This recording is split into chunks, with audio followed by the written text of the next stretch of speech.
This is Catherine Clevinger, and I'm pre-award research director. So we recently are seeing NIH change the Biosketch to align with other agencies. And actually, we've used it on a few already. And but they decided to, so that they didn't alarm anyone or make people change things too quickly, they just made it where as of May 25th, it's recommended by NIH for both the proposals and the progress reports, so awards and proposals, but they won't rejecting proposals. So you won't get in trouble if you do use the old format for that. And then effective January 25th, they're doing this new Biosketch format requirement, as noted in, they've got a couple of notices. The latest is this one linked below with, that's the 21-110.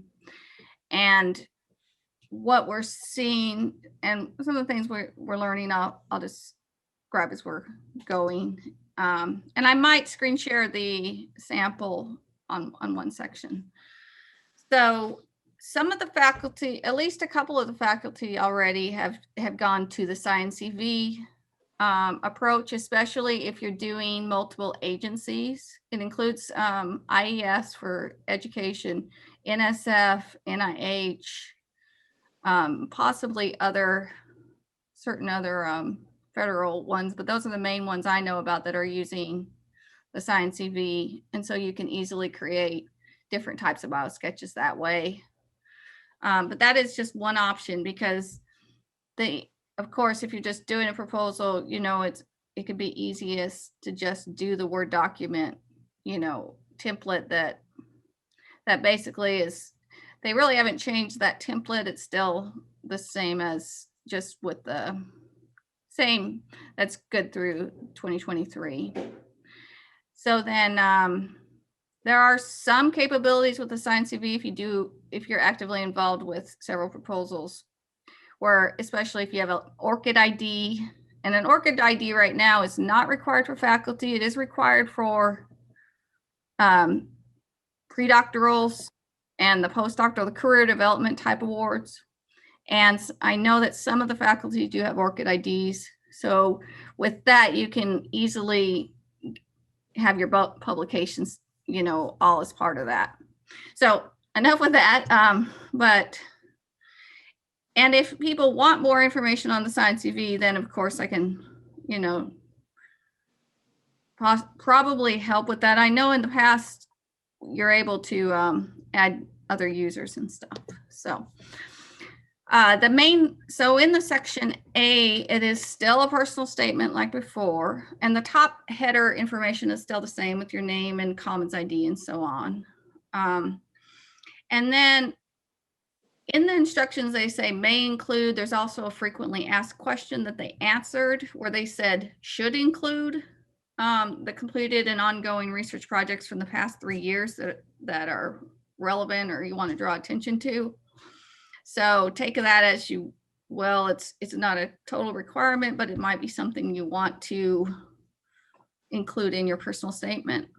And then just as a reminder, since it's a pretty frequent error, is just to limit your publications to 4 in the personal statement.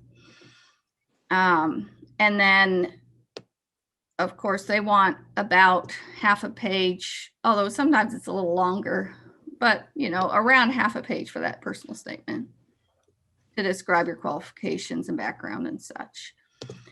So then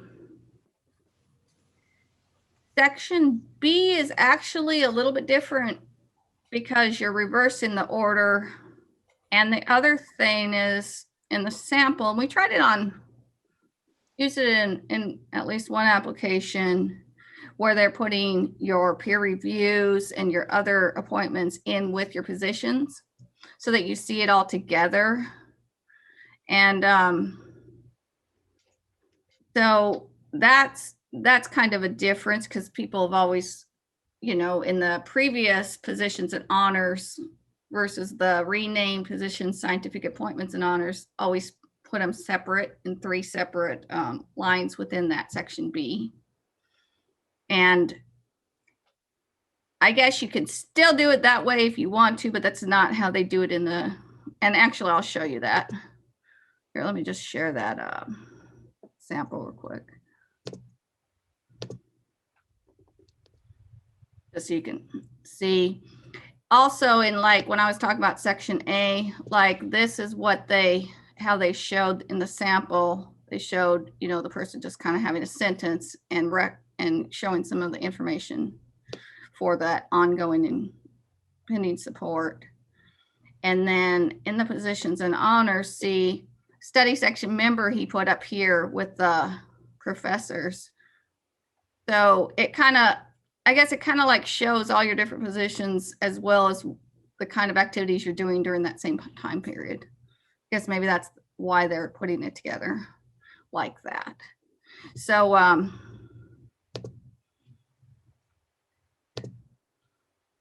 back to, yeah, this part, and hopefully I don't see any questions. Okay.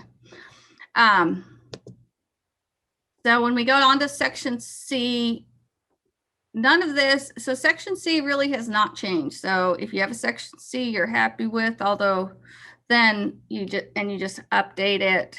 There's just a couple of things that I thought I'd mention in here. And sorry, I think I got a little wordy, but I was trying to think of what people are going to look, especially the ones that aren't here today. So, so just like before, you can have up to 5 contributions, but only have 4 publications per each.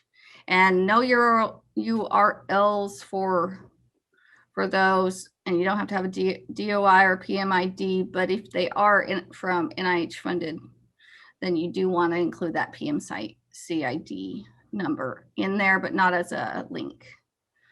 So that's basically same as usual in that section. So, and the other thing, again, not a change, is your optional full list of your published work.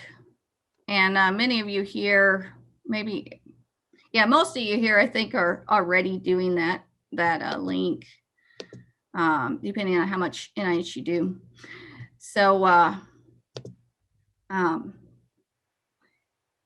then, and with that link, depending on how you have linked, like if you use in ScienceCV or however you're managing your publications, some of that will just automatically pull in there, depending on how you have set up your accounts.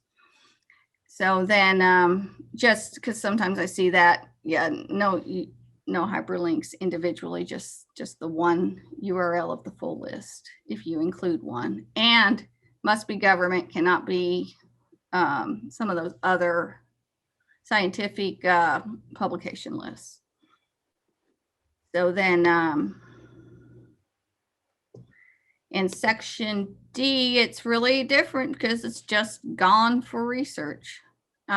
It's now, instead of, like it used to be called research or scholastic performance, now it's only scholastic performance, only for the pre-doctoral and postdoctoral fellowships and the dissertation research and research supplements. So for everybody else, it's now a shorter, basically a shorter biosketch, which can be helpful if you've got a lot of contributions and publications. So, and then I did, at first I was alarmed because I wasn't sure if that meant they were going to require other support like NSF does at time of proposal, but they're not. They're still requiring other support at time of award. And so with that,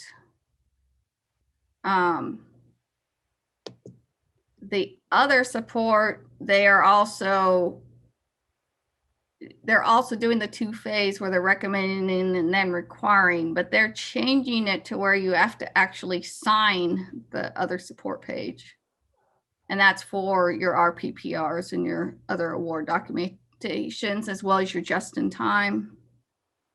And then they're also wanting to know about your foreign activities and resources. So that's a big difference also.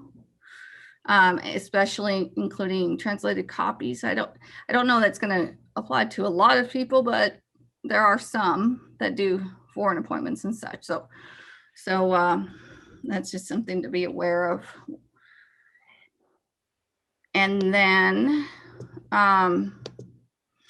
the ERA Commons ID requirement, which now only applies to principal investigators and the multiple principal, but just anyone who's called a PIPD or a core leader on a multi-project PO1 or similar. Now they're going to require it to be January 25th. They are wanting senior key personnel to include Commons IDs in all applications and award reports. And so, of course, I still help with affiliating people or getting new IDs for whoever needs one. And it's also available at the Osra site. And it's, you know, I tried to go through quite a few things, and maybe there'll be some questions, but all in all, it's not a huge change, but there are some significant changes in regard to these biosketches. So I guess at this time, do you have any questions?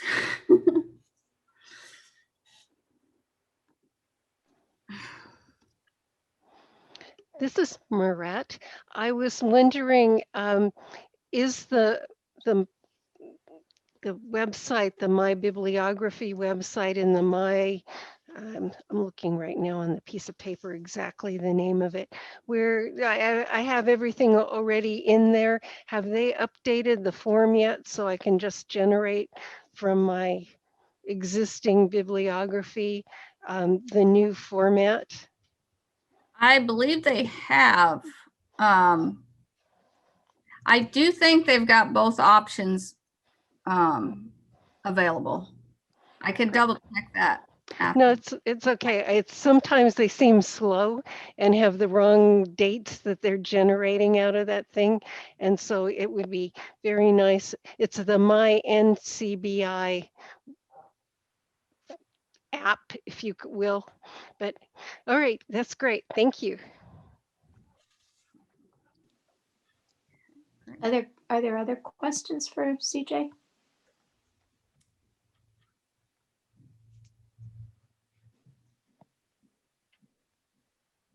Yeah, I think it's fairly straightforward. CJ, if we were wanting to update our biosketches, even though maybe we're not submitting a new grant, but we're trying to get it updated, and our team members maybe before, would you have an opportunity to review those? Would you? Oh, yes. Would you be willing to? Okay. I didn't mean it. But yes, I definitely would be able to. And yeah, and so far have worked on them already. So.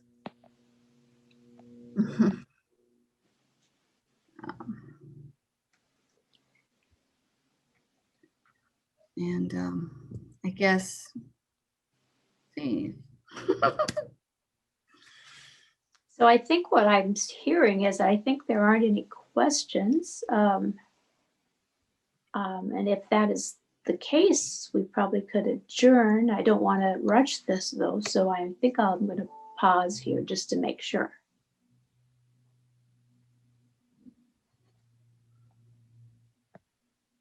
And of course, if you have questions, if you talk to your team and things come up, please let CJ know. She can email her and she'll take care of that. Do you have any final words of wisdom or anything, CJ, to offer? I guess just yeah, if you're collaborating with other universities, I'm bringing it up early as to which format we're using, and so far it's been pretty successful as far as that goes. But just having so everybody's on the same page for that. Good. Thank you. I have a question. Go, yes, please, Um, please. So I'm planning on applying into F31. Oh, yeah. And does these changes apply to those as well? They do. Some of them do. The main thing, yes, because your positions would now be in reverse order, and you'd still have section D, but the name, I think the name has changed slightly, just like in section B. So Okay. there's slight changes to it. And I guess the other thing is,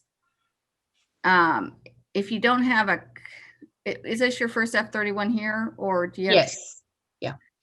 So if you contact me, I can also request your Cayuse to be application to me, which we use for the proposals, and your Commons ID to be affiliated.